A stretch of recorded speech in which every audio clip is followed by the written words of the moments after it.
Magandang araw po sa inyong team building. Kumusta po? No?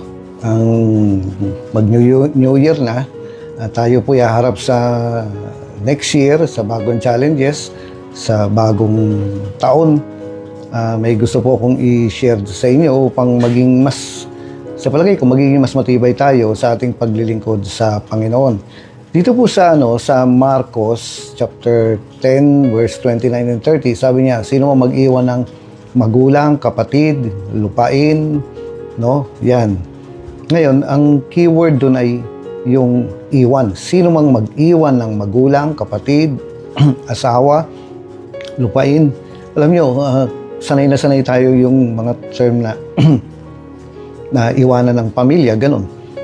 Sanay tayo ron. Pero yung lupain, ano bang ibig sabihin nung iiwan yung lupain? No, mga kapatid, ang isang ibig sabihin nun ay yung lupain kasi pagkakakitaan mo. Na willing ka rin dapat na iwan yung pagkakakitaan mo na sa halip na kikita ka rito, yayaman ka dito, pero dahil lang sa pagsunod mo sa Panginoon, iwanan mo yun. No? Ngayon, ang sabi niya doon, sa bandang huli, sabi niya, ay tatanggap ang sino mo mag-iwan ng mga ganitong mga bagay ay tatanggap ng maka-100 ibayo sa buhay na ito. Hindi yung pagpatay ka na. Doon mo lang pakikinabangan. No. Yung pag-iwan mo sa kanila ay pakikinabangan mo habang nandito ka pa sa lupa. At sabi niya, maka-100 ibayo. Ibig sabihin, hindi ka matatalo. Hindi ka malulugi. No? Pero dito, makipagbukasan po kayo sa akin sa Deuteronomy 33 verse 9. Ang sabi niya rito, kung ano, isulat nyo na lang po, ang sabi niya, eto na naman, yung isang verse na nagsasabi ng pag-iiwan. Pero ang sabi niya rito, sa verse 9, hindi ka niyang pinapahalagahan kaysa, no, higit ka niyang pinapahalagahan kaysa mga magulang. No? Mahalaga ang magulang, mahalaga ang pamilya, pero in order na mapaglingkuran mo ang Panginoon, meron siyang hinihiling na sabi niya gano'n, kailangan mong pahalagahan ng higit ang Diyos kaysa sa iyong magulang. Pati anak at kapatid ay hindi isinasaalang-alang upang masunod lang ang iyong kautusan. So, kung mamimili ka between yung mahal mo sa buhay, yung mga taong may kinautangan ka ng loob at ang Diyos, yan tunay na lingkod ng Diyos ay susunod sa Diyos. No, sabi niya, magiging mas matimbang ang paglilingkod sa Diyos kaysa sa mga mahal mo sa buhay. Ngayon, banggitin ko po ito, yung sabihin niyo nga yung isang susundan, no? Isang susundan at isang hahabulin. Yan, no? Isang susundan at isang hahabulin. Ngayon, nawa po ito po ay makatulong sa inyo, sa atin, sa parating na taon na dapat maging ganito tayo. Ano nga ba yun? Isang susundan at isang hahabulin. Ang ibig ko pong sabihin, tulad nito, kanino ka ba naglilingkod? Ikaw ba ay naglilingkod sa pastor mo o sa Panginoon? Ikaw ba ay naglilingkod sa posisyon mo o sa Panginoon? Unahin ko lang po itong bagay na to. Halimbawa, no? Ito po si Kuya Boy, no? Biglang sabihin natin, ako po ay inalis. Ako po ay tinanggal bilang pastor. Sa palagay ko naman, no, sabihin natin, nakagawa ako ng mali, nagkasala ako. At sa paningin nila, dapat akong gawing usher na lang. O kaya gawing, sabihin natin, gawing taga-walis na lang. No? Yun na lang. Hindi naman ako pinapaalis na bilang miyembro, kundi inaalis ako bilang pastor, sabihin natin. Ngayon, dito po sa Rema, lahat po ng mga pinagalitan, pinaalis sa posisyon, pero hindi pinaalis na miyembro. Wala naman pong ganun. Masama ang loob naghihimagsik.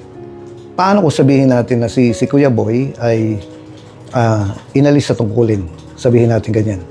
Ngayon, ang gusto ko pong banggitin dito, kung dumating man yung time na gano'n, ito na po, na si Kuya Boy ay aalisin bilang pastor, huwag niyo akong susundan.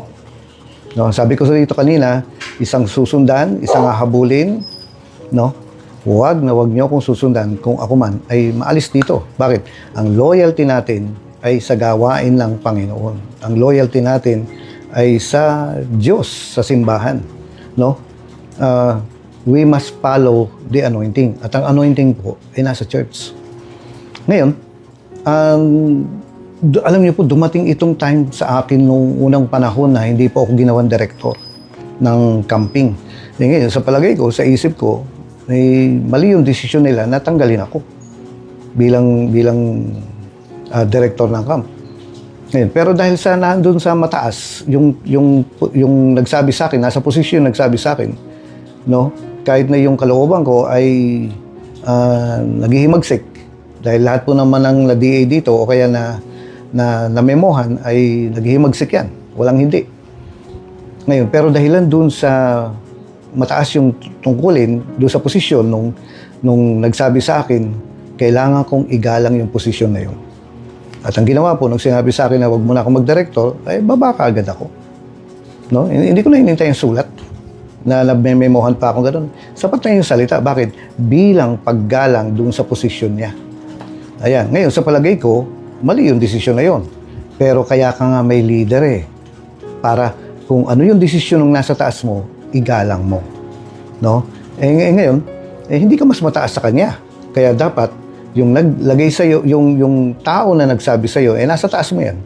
Ang sinabi niya na bumaba ka muna, igalang natin yung posisyon na yun. No? Kahit sa palagay natin ay mali. Lean not unto your own understanding. Bilang respeto mo sa Diyos, bilang respeto mo sa ministry, kahit na sa palagay mo, sa isip mo, ay hindi tama yon, igalang natin yung posisyon niya. Kaya ang nangyari po, edi sige. Alam niyo po nangyari? Nung unang panahon na yon, ako po ay natanggal sa pagiging director dahil nasabit ang pangalan ko sa mga usapin. Anong gagawin ko ngayon? Hindi na ako magka-camp. Bakit? Bahala na kayo sa buhay nyo. Ganun ba? Hindi. Nag-camping pa rin ako at naglinis pa rin ako. Gumawa pa rin ako ng pwede kong gawin para maging matagumpay ang camp. Dahil ang paglilingkod natin ay hindi doon sa posisyon, kung hindi sa Panginoon. Kaya kahit na sabihin natin, may mga tao po kasi kapag hindi na pastor, hindi na maglilingkod yan. Pag hindi na musikero, hindi na tutugtog yan. Kasi tinanggal mo. Kaya nga, ang maganda po sa pagkuha ng musikero ay Kristiyano. Hindi yung musikero. Kasi pagka hindi tutugtog ang musikero, hindi atin yan. So ano po nangyari nun? Umattend pa rin ako ng camp. Pinaganda ko pa rin kung ano pwede ko itulong. Bakit? Kasi ang paglilingkod po natin ay hindi sa posisyon kung hindi sa Panginoon. Ayan. Kung sabihin natin, mapagalitan kayo ni Pastor Eli o kaya matanggal kayo sa ministry ni Pastor Eli, humble lang. Mababang loob lang. Magpakumbaba lang tayo. I-respeto natin, igalang natin yung posisyon niya. Maaring yung desisyon niya ay hindi natin matanggap o hindi natin malunok, pero igalang natin yung posisyon niya. At dahil nasa taas natin siya, sumunod lang tayo. No? Kasi ang pinaka-best advice ng Biblia sa lahat ng sitwasyon, paano kung mali nga yung pastor? Paano kung mali yung judgment niya? Tinanggal niya ako. No? Kasi sabi niya gano'n, mas maganda raw siya kaysa sa akin. No? Kaya mas maganda raw siyang magpakanta kaysa sa akin. Inalis ako ganito. Ito po, ang alam ko, pinag-iisipan naman yan at pinag-pray yan. So, ang maganda pong attitude natin riyan, may sinasabi po ang Bible na best advice sa mga bagay na ganito na yung halimbawa, sabihin natin na inalis ako, pinagalitan ako, dinisiplina ako, no, dini-EA ako, minemohan ako, o sabihin nilang paso ako, ganun. May sinasabi po ang Biblia na best advice sa mga gulo-gulo na yan. Ano yun? Humble yourself in the sight of the Lord, and in due time, He will lift you up. Humble lang.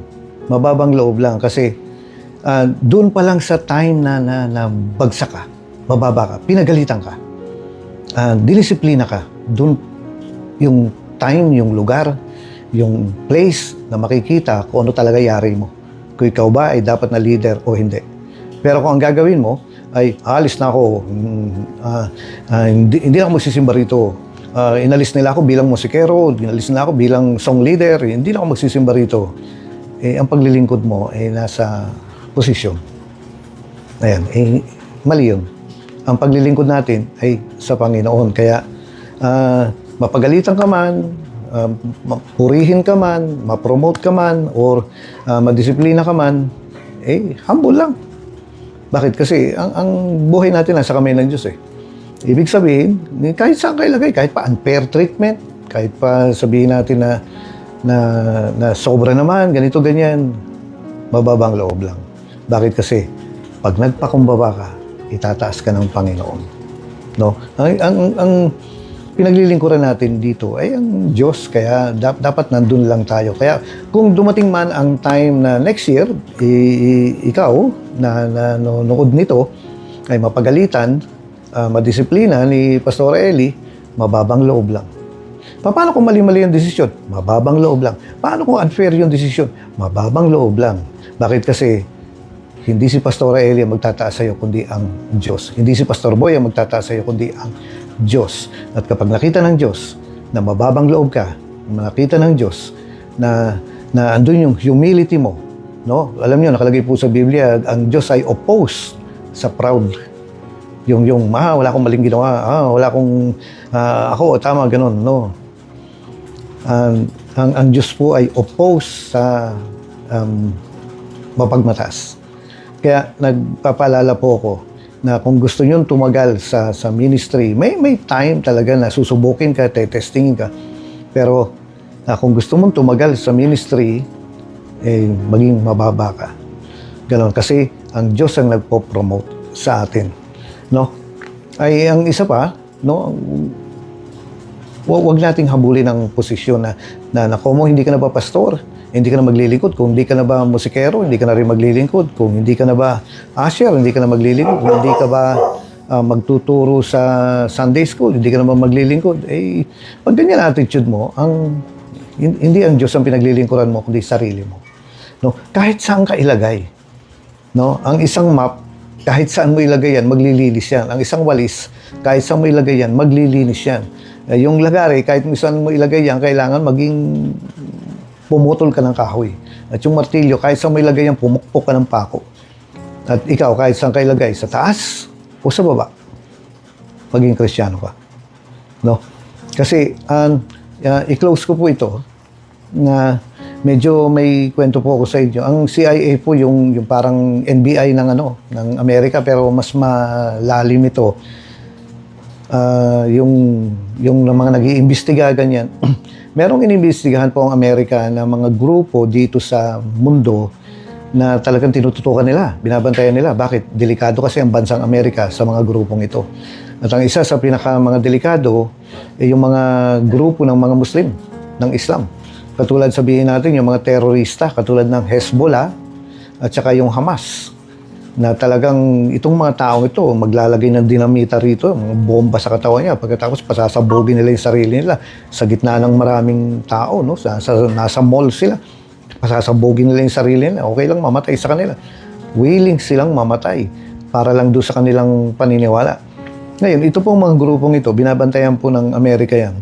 At ang tinututukan nila, ang number one na tinututukan nila ay yung mga teroristang Muslim. Tulad nga, sabihin ko ulit, yung Hezbollah at saka yung Hamas. Bakit kasi? Mga grabe ang mga nire-recruit dyan. Alam niyo po kung sino ang hindi nila binabantayan? Yung hindi nila minamanmanan, yung parang danger daw sa bansang Amerika. Alam niyo kung ano yun? Mga Kristiyano. Bakit? Kasi ang mga Kristiyano, madaling mabuo, madaling mabuwag. Dahil sila naglalaban-laban.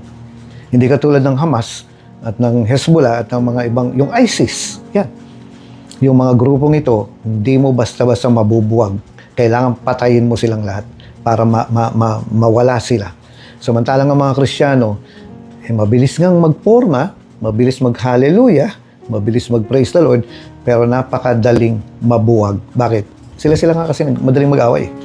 Mas nangunguna po yung damdamin nila kaysa yung commitment nila. Kaya nangyayari po, sabi ng mga nasa CIA, hindi danger yan sa atin. Bakit? Ang daling mabuwag . Kumbaga, Hayaan mo 1, 2, 5, 5 taon, 10 taon, ganun. Maya-maya, hiwa-hiwalay na yan. Yung mga malalaking organization dito sa Pilipinas, katulad ng JIL, na ano yan eh, nahati na yung mga yan eh. Bakit? Kasi ang dali nga nilang i-divide. Bakit? Kasi yung damdamin, kapag nasaktan na, no, alis na ako. Tapos magyaya pa yan ng sasama sa kanya. Ang sinasabi ko po sa inyo, ulitin ko, kung dumating ang time na si Kuya Boy ay matanggal dito, na palagi ko naman, na ako po ay makagawa ng sobrang mali, no? Inutangan ko kayong lahat tapos hindi ko na binayaran. Tapos ako po ay natanggal dito. Huwag niyo po akong susundan. Ang sundan niyo ang Panginoon. Ang sundan niyo ang gawain. Bakit? Kasi follow the anointing. At ang anointing po ay nandito sa church. Huwag niyong, sama tayo kay Kuya Boy, ganun. Kapag pag ganun na po, hindi na sa Diyos ang ginagawa mo. Ang sundan niyo ay ang Panginoon. No? Sabihin natin, halimbawa, si P1, si P2, no? Halimbawa lang naman, biglang napagalitan, tapos natanggal sa posisyon. Susunod ka pa rin ba kay Pastora Eli? Ito po alalahanin po natin, kay P1, kay P2, meron pang mas mataas na pastor. At dito po sa mataas na pastor na to, meron pang mas mataas. At dito po sa pastor na to, ay may mas mataas pa. Sino? Si Jesus. Sundan natin yung pinakamataas at hindi ka maliligaw. At kung ano man po ang mangyari sa lahat-lahat ng mga nangyayari, isa lang po ang pinakamagandang advice, ano yun? Humble yourself in the sight of the Lord and He will lift you up sa tamang panahon. Walang talo riyan, kahit na unfair, kahit na napagalitan ka, kahit na nadaya ka, kahit na budol ka, kahit na scam ka. Sa simbahan, mababang loob ka lang. Bakit? Kasi kapag nagpakumbaba ka, ang Diyos ang magtataas sa iyo. So ito po, ang remind ko lang po sa mga darating na panahon, kasi may mga shaking po talaga na shakings na dumarating po sa church at kailangan po nating tumagal. Paano ka ba tatagal? Sundan mo si Jesus, hindi ang tao, hindi ang posisyon. Ulitin ko po, sundan mo si Jesus, hindi ang tao, hindi ang posisyon. At kahit na si Kuya Boy ay dumating ang time mawala dito sa Rema, huwag niyo po akong susundan. Ang sundan niyo ang simbahan. Bakit? Kasi ang Diyos hindi aalis sa simbahan. No, ako, pwede akong umalis. Ikaw, pwede kang umalis. Siya, pwedeng umalis. Si ganito, pwede rin umalis. Pero si Jesus, ang sabi niya, hindi kita iiwan, hindi kita pababayaan, hindi niya iiwan ang simbahan. Kaya, stay ka lang kay Jesus. No? Magkawalaan man lahat yan. No? Mawala man yung si ganito, mawala man yung si ganyan. Isa pa nga tulad si Joseph, napipi siya, kinulong yan. Pero doon sa time na nakakulong siya, doon nakita ng Diyos na fit ito talagang maging leader. Bakit? Kasi mababang loob Mababang loob. At ang tinitingnan ng Diyos, yung mababang loob. Bakit? Sabi niya Ang sabi niya, humble yourself in the sight of the Lord, and in due time, He will lift you up. So, nagpapaalala po ako sa mga darating na itong taon na po, itong 2025, maging strong tayo na mas magamit tayo ng Diyos, maging mas matibay tayo, maging mas malakas tayo para mas magamit pa tayo ng Diyos. So, paalala ko po sa inyo, stay faithful, kay Lord lang kayo. No, hindi ko mo nag-backslide yung mister mo, susunod ka na rin. No? Kung hindi ibig sabihin ako mo, nag-backslide yung pastor mo, susunod ka na rin. Hindi. Si Jesus ang sinusundan natin. Si Jesus hindi nagba-backslide sa atin. Kaya, ba't ko iiwanan ng Panginoon? Follow the anointing. At ang anointing po, nasa church. No, tayong lahat ay pwedeng mapalitan, pero si Jesus, hindi natin pwedeng ipagpalit. Okay po, God bless you po sa inyong team building. Nawa po, nakatulong ito, no? Na maging strong tayong lahat, lalo na ngayong time na to na nalalapit na ang pagdating ng Panginoon. Pinaka-best na advice sa mga dumadaan puro sa napagalitan, na disiplina, na napalo, o kaya sabihin na DA, o kung ano pa man ito, mababang loob lang. Humble yourself in the sight of the Lord, at sa tamang panahon, itataas ka niya. Walang mali riyan, walang pagkatalo riyan. Okay po. So, God bless po. Babay na. Congrats po sa God bless sa inyong team building.